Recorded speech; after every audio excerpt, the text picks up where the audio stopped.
Life was always difficult in Lebanon. People should be reminded that Lebanon is about 100 years old as a state right now. And in those 100 years, there has been a war almost every single decade. There are just so many layers of conflict and crisis in this country. It's almost hard for Lebanese to even keep track of it. Well, Lebanon is a peculiar country. It kind of teaches you a lot about what it means to be a state in this world. And we are kind of like a state that is undeveloped. We are a conflict, a war that is unresolved. We are so many things to so many people and nothing really to people who live here. It's really, it feels like you're living in buildings and that's it. There's no state, there's no institutions, there's no functioning government, there's no 911.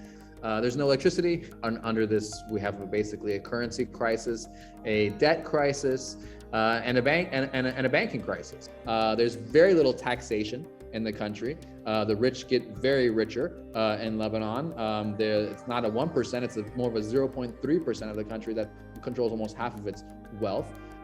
So we have a very poor distribution of wealth in the country, one of the worst in the world. And then you have this port explosion, the biggest non-nuclear blast in the century. So many players in Lebanon, and so that's why it's also difficult to gauge where things are going, because so much that happens in Lebanon is a reflection of what's happening in the wider Middle East and in the world.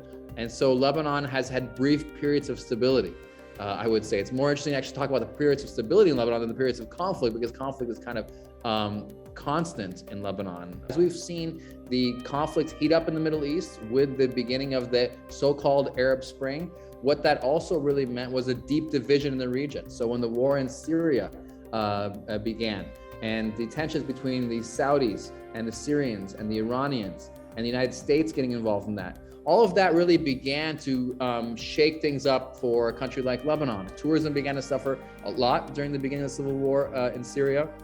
And after that, there was a lot of intense pressure on Lebanon's government from the Saudis, who were not happy with elements in Lebanon fighting in Syria against Saudi interests. As a result of that was that Lebanon's prime minister was forced to resign in Saudi Arabia. This caused a lot of uncertainty. All of these things have been, eroding the stability of Lebanon, the constant being sucked into all these conflicts. Those who remain in this country, it is a daily struggle. It's very difficult, and that's why so many Lebanese have been, emigrating and trying to get out of this country for so many years.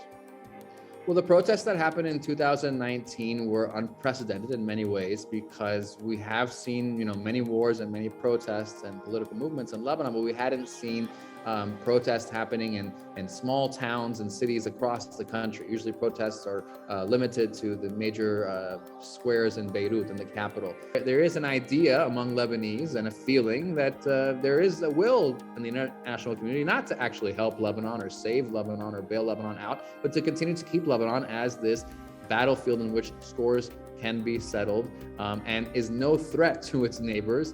But there's a broader and more difficult reality to swallow here, is that, although there were a lot of anger, there was a lot of discontentment in Lebanon, people aren't always necessarily, blaming the same person for their anger.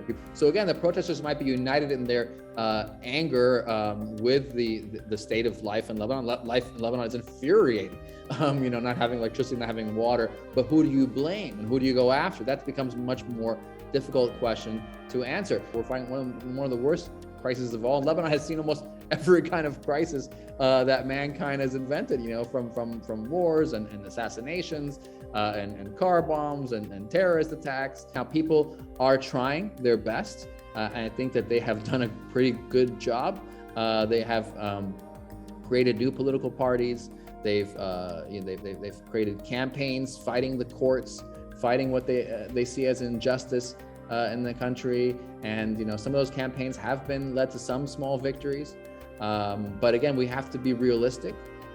We have to look around the world and see how political change really happens, how much political change really happens. It's kind of like the challenge of climate change, in Lebanon, because everybody wants it, but people aren't really serious about it in many ways, and it hurts their pocket.